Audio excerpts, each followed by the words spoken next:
The Creative Nonfiction Podcast is sponsored by Hippo Camp 2018. Now in its fourth year, Hippo Camp is a 3-day Pennsylvania writing conference that features 50-plus speakers, engaging sessions and 4 tracks, interactive all-conference panels, author and attendee readings, social activities, networking ops, and optional intimate pre-conference workshops. The conference takes place in lovely Lancaster from August 24th through August 26th. Past keynotes have been Lee Gutkind, Mary Carr, Dinty W. Moore, and Jane Friedman. This year, Abigail Thomas will be the featured speaker. Visit hippocampusmagazine.com and click the Conference tab in the toolbar, and if you enter the keyword CNF Pod, at checkout, you will receive a $50 discount. This offer is only good through August 10th or until all those tickets are sold. There are a limited number, so act now, like right now. The registration is $429 otherwise, $379 with the discount, through August 10th, then goes up to $449 on site. So if you sign up through the portal before the conference starts, you're actually saving $70. Hippo Camp 2018. Create, share, live. Woo! You ready? Let's hit it. Well. What's going on, CNFers, my CNF buddies? It's Creative Nonfiction Podcast, whereby I interview purveyors of the almighty true story. Today is no different, as I welcome Matt Pentz, at Matt Pentz on Twitter. That is MattPentz, for episode 107 of the podcast. Matt is a freelance sports writer based out of Seattle. In this episode, we dig into his co-written expose on the U.S. men's soccer team that he wrote with Andrew Helms for TheRinger.com. We get real granular on how he collaborated on that piece, so that's more of the second half of the episode. Hope you dig. We also talk about how he handles his days as a freelancer and other influential writers. Share this episode if you dig. And tag me on social, at Brendan O'Mara and at CNF Pod on Twitter. You guys are the social network, so when you share it, I'll know you're digging it. Why wait? Here's Matt Pentz.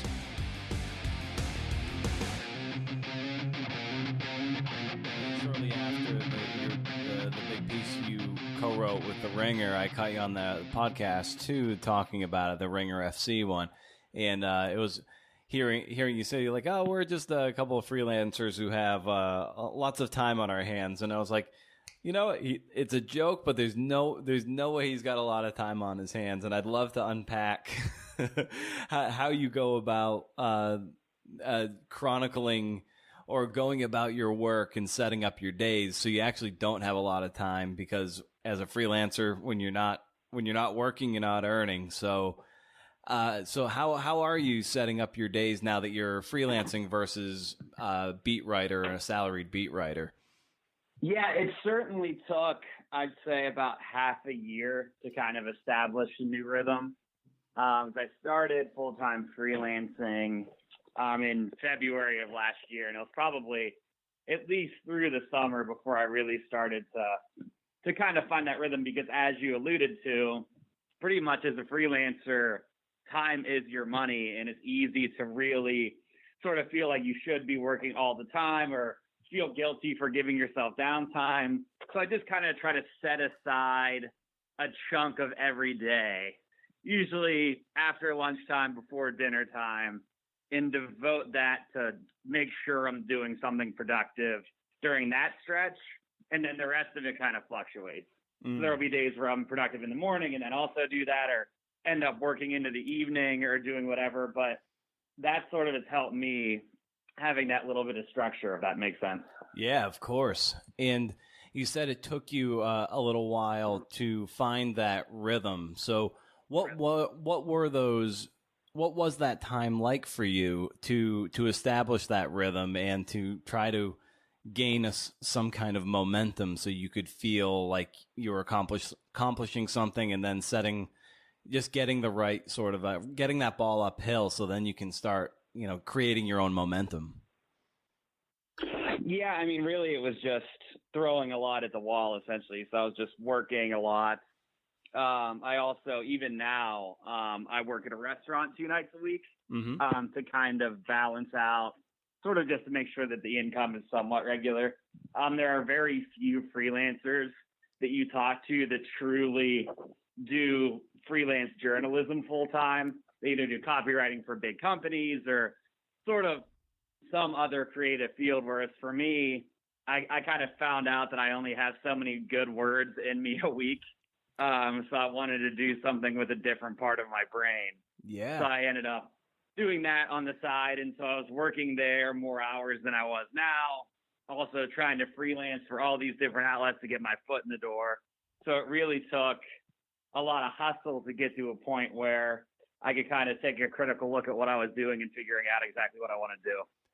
That's great. I love that you're comfortable admitting that there is sometimes this extra day job kind of wing to your income. Lots of people don't want to admit that for fear of embarrassment, especially well-educated people. You invest a lot in your college and everything, and to admit that you might have to have something that is maybe not in your field sometimes, I guess, bruises the ego.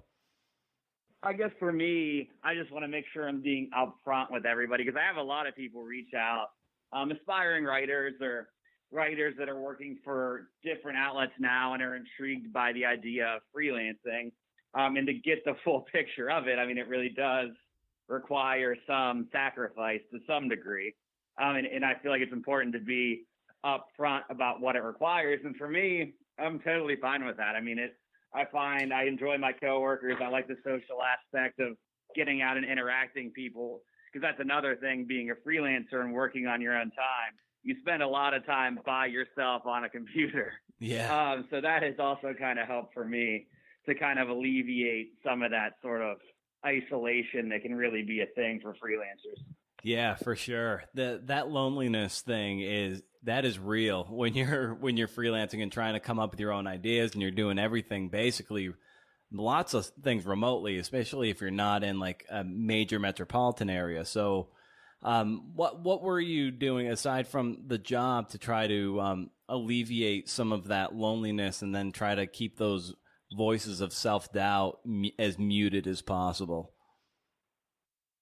Yeah, for sure. I mean, I've just had to be a little bit more aggressive with my social life and really being aggressive in reaching out to friends and trying to set stuff up every so often, because whenever I was working at the Times, I was lucky enough that some of my best friends in the city also worked for the newspaper.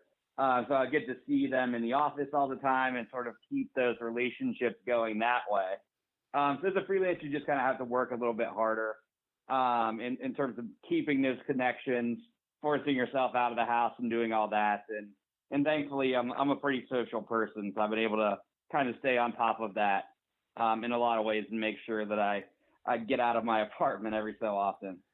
And what was your approach to querying stories and trying to create opportunity for yourself as you hung up your own shingle? Yeah, that was certainly due to having a lot of very helpful sort of peers and colleagues that were willing to kind of open some of those doors. And especially within the U.S. soccer journalism community, it's not a particularly big world. Right. There are a lot of interconnections there. And whenever I ended up transitioning out of the newspaper, I had a lot of people reach out to me and offer their services if ever they could be of any help. And I just kind of took them up on that a lot of times, asking about maybe the outlets that they were working for or editors that they would recommend reaching out to. And it makes a big difference when you can have that conduit rather than just sort of like cold calling people. Because there's only really so much. A lot of these places, I mean, I'm sure that they get lots and lots and lots of emails. So being able to have that previous connection was really helpful for me, at least. And a lot of that, I can't speak highly enough of all the different people that were able to open those doors. And what was that moment like for you after being, a steady beat writer for, a big paper, and then choosing to go out and freelance? What was that inflection point like for you? Yeah, for sure. And also full disclosure was that it wasn't entirely my choice. Because I was actually laid off by the newspaper. Okay. I was sort of one of the people farther down the totem pole, and they cut from the bottom, and there we were. But for me, I guess you always kind of want to make the best of everything. But for me, I don't know that I had wanted to be a full-time beat writer much longer than I was. Some people really like the day-to-day grind and the day-to-day stories and kind of keeping the news cycle going. Whereas for me, I've always liked the bigger picture stuff, being able to take a step back and write one really detailed story rather than sort of piecing it together day by day. So for me, I just kind of looked at it as an opportunity to make a transition that I had hoped to want to do one day anyway. So it sort of threw me off the deep end and just sort of forced me to figure out if I could make it. And looking back, I think it was definitely a good thing. I mean, I've had a couple good stories that I'm proud of. I have actually a book coming out in March of next year on the Sounders, and I never would have had the time to be able to do that or any of this other stuff had I still been working for the Times on the beat. So as with anything, you make the most of it. But for me, I think it was kind of a natural step I needed to make in my career. I know that doing breaking news stuff and that type of reporting just has never appealed to me in any way. It just doesn't suit my taste for what that's worth.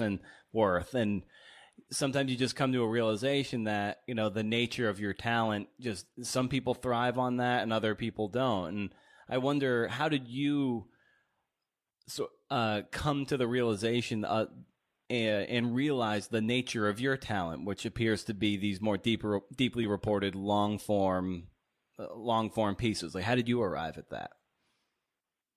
Yeah, I mean, I guess it's just trial and error mostly, and just kind of taking a hard look at what you're good at and what you're not. I mean, I know some really good reporters like Bob Condota works at the Seattle Times. He's their Seahawks beat reporter, and that guy is just a machine. Like, he can turn some Thursday in the off season and crank out 5 posts somehow. Some people just have it, and I just have never. That's just something that through working on the beat and through sort of that day-to-day grind that you just kind of find out about yourself that maybe that's not where your strengths lie, and then you kind of have to make up for that in other ways. So that kind of nudged me to do the bigger picture things. And then there's sort of a pressure that comes with that, because if you're going to be writing less often, you have to make sure it really sings. So it sort of forces you to hone in and work hard in your own way. So I think that just for me, that process just kind of came about through sort of hands-on experience, I guess.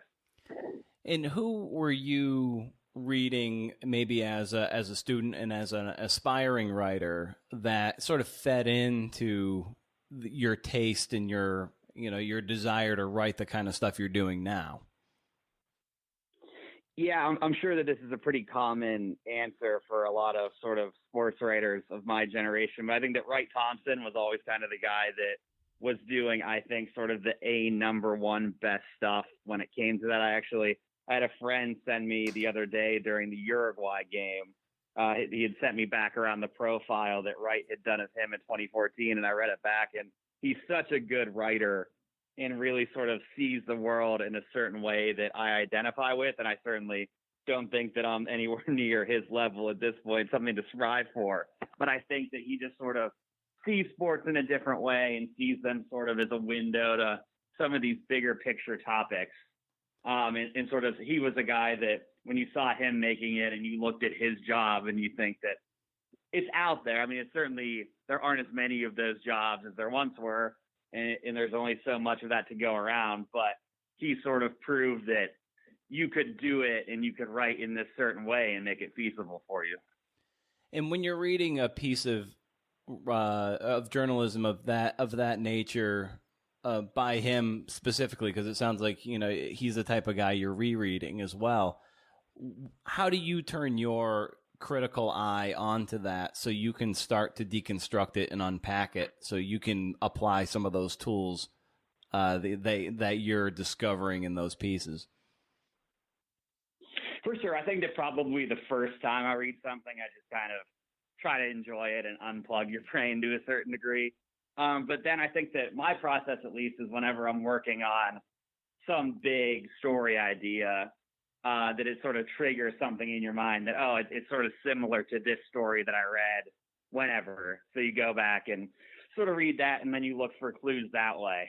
Like, for example, for The Athletic, I'm working on a Clint Dempsey feature. It's not too over the top. It's still a little bit in-depth reported story. And the idea came out of Sam Borden's profile on Lionel Messi that he wrote for ESPN, the magazine, before the World Cup. And sort of the entire premise of the story is that because Messi is so guarded and so private, he doesn't like to say a lot, but in a lot of ways that says a lot about him, that he's not out there giving too many interviews or on too many ads or whatever. He really does kind of like to keep it to himself. And so what does that say about him? And then I wanted to apply sort of that same question to Clint Dempsey, because he really kind of has had a very similar mentality and a very similar persona for a lot of years. And so then you go back and you read his story and see what he did. And then you try to pick up and emulate some of that in your own stuff. So with a story like that you're working on with Clint Dempsey, who is not as, like you were saying, like Messi, not quite as mainstream, not quite as on the forefront and self-promoting. How are you pitching him a story that you want to write about him and getting him on board? Yeah, I mean, Dempsey's a good question because he's not very open at all. I mean, this is one of those stories that's reported mostly around him, honestly. Mm-hmm. And that was kind of part of the point. Having covered him now for, more than 3.5 years, give or take, since he came out here, you just sort of learn that he's not really going to be on board with really anything. He just kind of wants to keep to himself and be left alone. And even if you do get him to sit down, he's really not going to open up or tell you much. So he's a little bit more of a challenge for a reporter in that he makes you think super creatively to tell these stories and to make his story interesting, just because he's not really going to let you in. So for me, a lot of this has been reporting around him, which is both a good challenge and a bad, and it's just a challenge, I think. My experience with that is it's not very extensive, but it's almost kind of fun. Like when your central figure is the one that you don't really have much access to, and it's just like Talise's Frank Sinatra Has a Cold and all that. It tends to, I think, give a more well-rounded thing when you're getting other people's impressions of your central figure. So what's your approach to that kind of reporting and trying to get some nice, tangible, beautiful details from the satellite figures of your main figure? And a lot of it's just sort of relationships and having been around. I mean, as someone who's been around the Sounders for a decent amount of time here, like I just kind of know which guys to go to that will give you good detail when it comes to a lot of that, which is really helpful, I think. I feel like you were kind of talking earlier about sort of the lessons that you take from some of these stories that you read from a Wright Thompson or some of these really well-reported ones. It's just sort of, you realize that the good stuff just comes down to the work that you put in is what comes out. You can think to yourself that, oh, well, Wright Thompson's such a talented natural writer, and he could probably just sit down and write it tomorrow if you wanted to. But it really does come down to the reporting and the work that you put in and the amount of voices you're willing to talk to really flesh out this portrait. And so for a story like that, that's especially important, because the more perspectives that you can get, the more that's going to come true, and the more that you can sort of tell that true, accurate story about someone, even if they themselves don't want to get too involved. Yeah, when I read a long, let's say, New Yorker profile or something, sometimes I'll take out a highlighter and I'll highlight every individual source in there, and then you find out that over the course of a 6 or an 8 or a 10,000 word piece that there are just dozens upon dozens of sources that are actually just in there quoted, and who knows how many people have been spoken to that are just giving some background information. So sometimes these great tacticians of the words, it feels like they're just conjuring all the stuff. But when you really boil it down and reduce it to its essence, you found that the writing is so good because the reporting was so extensive. Yes, 100%. And that's something that I think that the more and more involved as I get in doing more and more in-depth, longer stories, like that is something that cannot be forced, and it will always show through whether the holes in your reporting or the amount of reporting that go into it, that's always going to come through at the end. And again, I think more than looking at stylistic stuff, I sort of identify with you in that whenever I read a story like that, I now have a sense for how much work went into it. And I think that it allows me to appreciate them a little bit more, that they were able to pull that off, because it's certainly not an easy thing to do. Yeah, and it gives you some hope, actually. You're like, oh yeah, it was kind of like you were saying earlier, like it's work to do it, and the more work you put in, it's like work, effort in gives you a much better result. So you start to see the work that goes into it, and then through rewrites and refining, it becomes what it is. And then it kind of gives you some hope that, oh, if I just grind on this and show a lot of rigor and tenacity, like, I can do this too. For sure. It definitely sort of levels the playing field to some degree.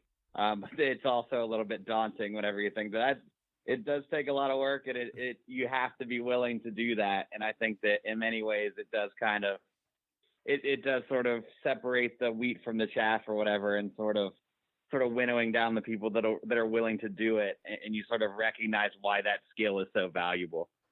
Yeah, and the piece that you wrote for The Ringer, co-wrote with Andrew Helms, you got 10,000 word feature that is very expository, kind of an expose of what happened to the U.S. men's national team, and how they, how it kind of fell apart in the last 7 years. So how did you and Andrew come to this story? And then we can start unpacking some of the details of it at that point. For sure. I mean, it really just kind of arose from a casual phone call. It's also another sort of blessing in disguise example, because I had actually planned on going to Russia to cover the World Cup, and I had talked to ESPN, and we had some advanced talks about me going and covering the tournament, which would have been great. I mean, that would have been such a cool experience to be able to do that. Would love, and especially as amazing as this World Cup has been, would have loved to have been there. So watching that game in Trinidad and having everything happen the way that it did, and it really was bummed out for sort of even a week, just not only as a fan of American soccer, but also professionally and personally. It really did sort of just put an end to something I really wanted to do. And so I was just sort of talking to a lot of different friends in the American soccer community, and we were all sort of lamenting together. And I had known Andrew for a couple years. He also worked as a producer for PBS, and he was visiting Seattle for some story 2 or 3 years ago. And he just asked to meet up and get a beer and just sort of build the network, because he had read some of my stuff, and we had met up and kept in touch. And so we had talked over the phone, and we were just kind of going back and forth, just sort of trying to unpack sort of the central question of that story, which is what happened. I mean, how was it possible that the U.S., with all of its advantages, had fallen short against not only just Trinidad, but falling below Panama and Honduras to get knocked out in the way that they did? And just sort of both of us were just kind of like, well, like maybe we should tell that story. There aren't a lot of people within the community that really have the bandwidth to really dig in and devote the amount of time necessary to tell that story. And me as a freelancer, he was transitioning into freelancing, just kind of decided to start poking around. And we were able to have a couple different conversations with people early on in the process that really encouraged us that there was something there. And then it all just kind of built from there. So what was the actual pitching process like for the two of you, and then how did you ultimately land it at The Ringer? Yeah, I mean, we pitched it a number of different places, and sort of building off of something that you asked earlier about it being a little bit of a niche sport. It can be a little bit tough to really go and have people latch onto it. I mean, we had one of the bigger magazines. We had approached them. We had approached sort of every sort of big outlet that you can imagine, just sort of pitching our idea. And we had spent even probably the first couple months honing in on exactly the story that we wanted to tell. And we were originally pitching it as a 4,000, 5,000 word story. And even at that length, there weren't many outlets that really were that interested. There were a couple that oh, maybe you can tell just the specific story of that night in Trinidad for 1,500 words, 2,000 words, but we just don't think that the casual interest is going to be there for readers beyond that. So we could have decided to do that, but we did really want to, if we were going to do it, we wanted to do it right, and we wanted to tell that full story. Eventually, Andrew had a contact at The Ringer, brought it to them, and they seemed not only interested in it at 4,000 words, they were really encouraging and being right to the length that you think is appropriate. We really like the idea. You have our backing, go and do your thing. And that was probably in January, give or take. And then, just kind of really dug in and spent the next couple months really fleshing it out. And for people who might not be familiar or, familiar with having a co-reporter and a co-writer on a story, what was that process like, and how did you divide up the reporting and the research? For sure, and it was new to me as well. This was sort of a first time. I had never worked with someone in that capacity before, and thankfully, I think that me and Andrew's skill sets balanced each other out really well. He's based in Washington, D.C., and he's been a little bit more around the background figures, the people within the Federation, people that were around Sunil Gulati. He just sort of was plugged into that part of it, whereas I had covered MLS for 2.5, 3 years and had access to most of the players. So it really just kind of came down to naturally, I reached out and talked to most of the players. He reached out and talked to a lot of the people behind the scenes, and it just kind of worked out that way. And then once we had all the interviews done, once we got down to the writing stage, we just kind of broke it up by section, kind of being like, oh, because you did more of this reporting, maybe you write this section and then I can go in and edit and rewrite. And we just kind of went back and forth on sections. So it really ended up being a much smoother process than I thought it might be. And we really didn't butt heads about workflow or you're going to do this or I'm going to do that very often, which I thought was good.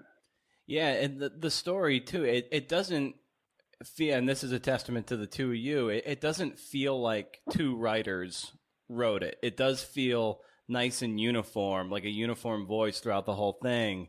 And so what was that process like as you tried to maybe iron out the wrinkles between you and Andrew? For that, I think that a lot of credit is due to our editors at The Ringer, because they were really, really good in sort of fleshing that out and really honing in. Like, we had submitted a rough draft that we felt comfortable with, but it was a little bit disjointed, and we were really sort of leaning on them to help guide the way. And they did a really good job in helping us to sort of find that specific voice in that specific story that we were trying to tell. We went through pretty extensive edits. I mean, probably went back and forth 3 or 4 times with really extensive edits before we even got into the copy editing process. So I think I'm really happy with the way that it worked out. I think that at The Ringer, that was sort of the outlet that it was meant to be at, just because they empowered us to write long, and then they really helped hone in on the story we wanted to tell. And based on the nature, and it's fairly sensitive stuff to the people involved in the story, so how are you approaching the players and management, and knowing that you were going to write something that wasn't going to be very flattering for the whole the U.S. men's soccer? So how are you navigating those conversations so people, even if there was going to be anonymous, that they would feel comfortable talking to you? For sure. And I think for us, that was the most challenging thing of this whole process, because again, you're not really telling a feel-good story. You're pretty much going to people and you're like, oh, tell us how you screwed up. And shockingly, it turns out that not a lot of people want to discuss their collective failure at length, typically. So it really just kind of came down to relationships and connections at the end of the day, just because using sort of players to vouch for other players. And someone like Brad Evans, for example, I covered with Seattle for a couple years. We had a really good working relationship together. And so I sort of started with him, and he provided some really helpful context. And he's always been just a really intelligent speaker and provides a good perspective. And then through him, I was able to kind of have him reach out to a couple different guys and be like, you can trust these guys, it'll be all right. But that was really the most challenging part of it, and really it just required hearing a lot of no's. I mean, for every voice that we were able to include in the story, there were 5 that wouldn't talk to us at all and another couple that would only speak deep on background. So it really was just a process of chipping away at getting all of these necessary perspectives. Yeah, that kind of gets to the next point I want to talk to you about was, in a sense, like, how are you ending these phone calls too? Yeah, are you asking them, like, who else should I talk to? Or are you, like in the case of Evans, saying, can you talk to a few of the other guys? I'd love to get their perspectives. Yeah, typically both. I mean, sort of just my process in general, I typically do, as a matter of practice, try to, at the end of most interviews, ask them who else I should talk to get their perspectives, because I think that's really helpful. In this case, it was A, who should we talk to, and B, can you put in a good word? Kind of became our process down the line, and that ended up working for us to some degree. And of course, you tried to reach out to Klinsman, who's a big figure of this, sort of the maligned former coach, who came in, tried to change the culture and really busted up a locker room, and kind of was the spearhead of the downward spiral. And so, what were the emails or the phone calls as you were trying to get Klinsman to speak to you, to at least get his perspective? And ultimately, he didn't. But what conversations were you having to try to recruit him into this story? For sure, and sort of to build off the question that you just asked is how did you pitch this to people? I mean, for both Klinsman and Bruce Arena, who was the other sort of central coaching figure in the story, I mean, we really did just sort of say, this is the type of stuff that we have, and it really would, I think for both of them, it would have behooved them to talk to us and give us their perspective, because you're never going to let them take charge of your entire narrative. But whenever you do talk to people and get to know what they were thinking at this specific point in time, you do become a little bit more sympathetic to them typically, and that does allow you to guide the story a little bit. So that was sort of our pitch to a lot of the people, was that, A, we're trying to tell as honest and truthful of a story as possible. And then B, in a lot of ways, it would be helpful for you to sort of provide your own sort of voice and perspective on it, so that we can kind of understand where you were coming from. And ultimately, neither one of those guys decided to do that. We talked to so many people around them, whether they're assistant coaches or agents or some of the players, to really get a sense, I think, of where they were at. But yeah, it was another one of those processes of got really close. At one point, it seemed like Klinsman might want to talk to us, but ended up not coming through. And yeah, that was another one of those no's I mentioned, even though we certainly tried, I think as hard as we could have. It's what impressed me so much about this story too, as long as it is in terms of, word count, there actually, for something this long, there isn't a whole lot of scenes, your classic building blocks of long narrative. Like it is a lot of exposition and quotes from people. And that sometimes is, without a lot of scene, is very hard to garner momentum and pull people along. So how did you and Andrew create momentum and pace the story, given that there isn't a lot of, action-based scenes? I think that we both sort of recognized that in our own writing. I mean, neither one of us, I guess I had just finished the book, which is sort of a whole other process, and that was certainly a long endeavor too, but we had never, either one of us, written anything in the range from between 4,000 and 10,000 words. This was kind of new for both of us. And whenever our first draft or two, I mean, it was a lot of exposition. There wasn't nearly enough scene. And so even the sort of limited scenes that ended up getting in there, we just sort of recognized that weakness in our writing, and we're able to sort of pinpoint, this is where we need to be able to tell a little bit more of a story. So that was just kind of part of the process for us, I think, was identifying where we could sort of build that narrative. And then our editors were also really good too at identifying, you need to stretch this scene out a little bit. here's where you can drop some of that exposition in. So it really did come together as part of a process. But I would say of the writing process, that was the biggest challenge for both of us, just because telling that type of narrative was new for us both. With all the reporting you were doing, all the interviews, are you using a tape recorder and then transcribing yourself, or are you a notebook guy strictly? I have a recorder going in the background typically. I usually try to transcribe live as much as I can whenever I'm talking to someone, but I also kind of have the recorder going in the background to make sure that they'll go back and listen to everything and make sure I have everything exactly right. But I try as much as possible to pull out quotes here and there that I'm ultimately going to use. Mm-hmm. And how are you organizing all your notes so you can have the best access to them to then craft your story? Yeah, we had a shared Google Doc that sort of everything went into, and sort of became multiple different sections and multiple different documents and multiple drafts along the way. But that's how we ended up doing it. And I definitely am thankful to have had someone like Andrew, who had worked for PBS on a couple different documentaries. So he kind of had a template for how you keep everything organized and how you sort of structure all these different things so you don't get too lost in the weeds.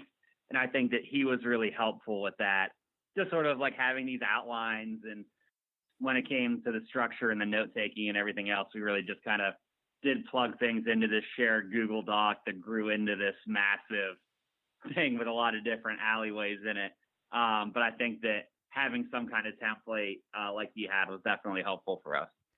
And how did you keep things straight as you were then getting really into the thick of this piece? You know, midway through, you're too far along to turn back, and you're still far away from the finish line. So how are you navigating that middle? For sure, and that was definitely a challenge, because I think that within our reporting process, it kind of ended up kind of being a bell curve. I guess it would be the opposite of a bell curve, in that people seemed really willing to talk about all this in sort of the months after the Trinidad game when we first started reporting, because the emotions were still high. Everybody was still really upset about what happened. So we got all that, and we were like, oh yeah, like there's enough here to actually go off of. We construct our pitch. We spend a couple months getting that honed in and finding an outlet. And then when we started to double back, a lot of people had kind of shut down. They're like, oh, well, it's in the past now. We're not sure we want to talk about it. So that's whenever we really had to get used to dealing with rejection and pushing through, because we had sort of an early draft that it was thin. I mean, like we talked about earlier, you can always tell the holes in reporting and how much work's being put into the really good stories. And there came a point where we tried to draft, it wasn't quite there. And then we really did kind of have to take that was probably sometime around March. And then really April and the beginning of May, digging down and doubling back with people and doing a lot more calling and reporting to really flesh everything out. So certainly we kind of had to take stock midway through the process to see where we were at. And we kind of did recognize that we were really going to have to double down and go back and sort of chase down a lot of these loose ends if we really wanted to tell that story right. Did you run into any interactions where people were open to talking early, and then as you were doubling back, like you were saying, like they're kind of lukewarm, did they at that point want to rescind everything they said, and then you'd have to kind of start over? Thankfully, not too much of that. At least, no, I think that Andrew had a little bit more difficulty of that with some of the higher ups. But for me, with the players, there wasn't a point where they're like, oh, I take back all of my sentiments from last November. It was more that, like, I've said my piece. I don't want to get any more into this. Gotcha. And so with that, I really just kind of had to figure out who among the guys was willing to kind of go back and talk a little bit more. I mean, most of the guys that ended up being quoted in there, from Evans to Benny Failhaber to Dax McCarty, three guys who ended up providing a lot of good context and good scene, it really did require identifying those handful of guys, convincing them that they should trust us with the story, and then sort of building out from there. And in the early drafting phases of this, and you had your various sections, are you guys emailing or either through Google Docs or email, are you emailing each document and then the one person edits and then it keeps going back and forth like a tennis match? Yeah, so so actually within, like, Google Docs is sort of an amazing resource when it comes to a lot of this. I don't even know how we would have done this even 5 years ago, let alone farther back than that when it came to writing and rewriting and all that. But so within Google Docs, you can just create a document, give both of you access to it, and then the stuff that you worked on shows up in a different color, essentially. Mm-hmm. So we just kind of I think we ended up with 7 different versions of drafts. We'd have version 1 where we would both go in and kind of collaborate on that. One of us would say, I think we should go in a different direction with the structure, copy and paste into version 2 and work from there. So it was just kind of a process of us both having access to these shared documents and sort of collaborating through there, if that makes sense. Given the experience you had with this, is this something you would want to tackle again, either with Andrew or somebody else? For sure. I think that I would, just because, again, sort of figuring out exactly how much work goes into doing something like this, it makes it a little bit less daunting looking ahead and sort of trying to map out my next big thing, which I'm not entirely sure what my next project's going to be exactly, but I think that I would definitely do it again. I think that it definitely gave me an awareness that I would want to be careful in identifying who I could work with and who I couldn't, and just sort of recognizing within some of your friends whose strengths complement each other. Like one of my very best friends out here, Jason Jenks, he worked for the Seattle Times doing features for them for a long time and does a lot of good stuff. He's writing for The Athletic now on a full-time basis, so we sort of are co-writers there in a lot of ways. But I identify that when it comes to a project like this, I don't think me and Jason would mesh very well at all, just because we see things so similar and have such a similar skill set and would sort of probably interview people in roughly the same way. So I think that I would be a lot more careful in identifying what writer I could work with that would sort of bring out each other's strengths in a way that I think that me and Andrew were able to, which is good. And given the amount of work you did on this, and I'm sure for some people who follow soccer, with a foaming at the mouth rabidity, where do you see U.S. soccer going, and where does your optimism lie with it? Yeah, that's a good question. I think that within the next sort of talent cycle, I think there's a lot there. I think that sort of the age group between 16 and 20 right now, there's a lot of really talented guys. Christian Pulisic, who is one of the sort of central characters in our story, is kind of the young up-and-coming star, is still only 19. So there's a lot to be excited about when it comes to the next World Cup cycle. And then you look ahead to 2026 with the joint hosted World Cup that's been awarded to the U.S., Mexico, and Canada. And that's only going to ramp up everything in terms of interest and investment and all of that. So I think that there's a lot to be positive about in that sense. But I think that what our story tried to do, more than just pinning the blame on sort of just one person's failings, like a Klinsmann or a Sunil Gulati, what we kind of wanted to point out was that the structure within the organization was flawed. Power so centralized within U.S. soccer to a degree that one man, Sunil Gulati, the former president, was able to just sort of unilaterally roll with this coach that everyone kind of knew that the wheels were coming off. And if there had been a couple of different voices in that room, maybe it all would have ended differently. So I think that the structure of the organization is flawed, and I don't know that they've done much to address that. They sort of done a little bit of a review. They're adding a new position called the general manager that's supposed to be a little bit more of an overseer of coaching hires and all that kind of stuff. But I think that structurally, the flaws that allowed this failure to take place are still there. And I think they're going to be really resistant to meaningful change, because if they didn't change after this massive, massive letdown, they're probably not going to, and they might sort of ultimately hamper the U.S.'s ability to go on and become a Germany or a France or a team that can really go and win the World Cup and win a great championship like that. So I think that we're on an upward trajectory. I think that the U.S. national team will end up having a good showing at the next World Cup and maybe shoot for the quarterfinals or ideally the semis in 2026. But with the way that things are going within the federation, I think that that is about our absolute ceiling, unless they really do start to break up the power structure a little bit. Wow. And lastly, before I let you get out of here, Matt, where can people find you and your work online? Yeah, so I have a Twitter. It's Matt, just twitter.com, and then Matt Pentz is my handle, no dots or anything like that. So I sort of try to consolidate everything there. I'm writing regularly for The Athletic, sort of the sports news startup. So you'll sort of see a lot of my stuff on there. And then, yeah, and it just kind of bounces all over the place. But definitely Twitter is sort of the best way to kind of dig out all the different stuff I'm working on. And that's probably where I tell people to go.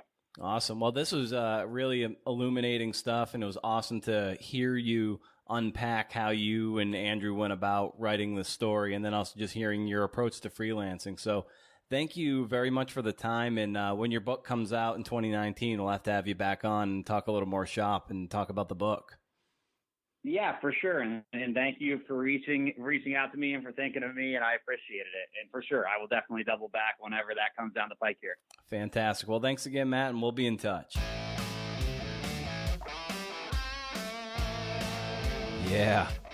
Thank you for listening, everybody. If you dig this show, consider leaving an honest review on Apple Podcasts and sharing it with a friend and across your social networks. Reach out on the socials if you have questions, concerns, or feedback. You can email me too. Also, if you head over to BrendanO'Mara.com, not only will you find show notes for every episode of this podcast, but you can sign up for the ever-growing monthly reading list newsletter, where I share my book recommendations for the month, as well as what you might have missed from the world of the podcast. Once a month, no spam. You can't beat it. Have a CNF and great week, friends. See ya!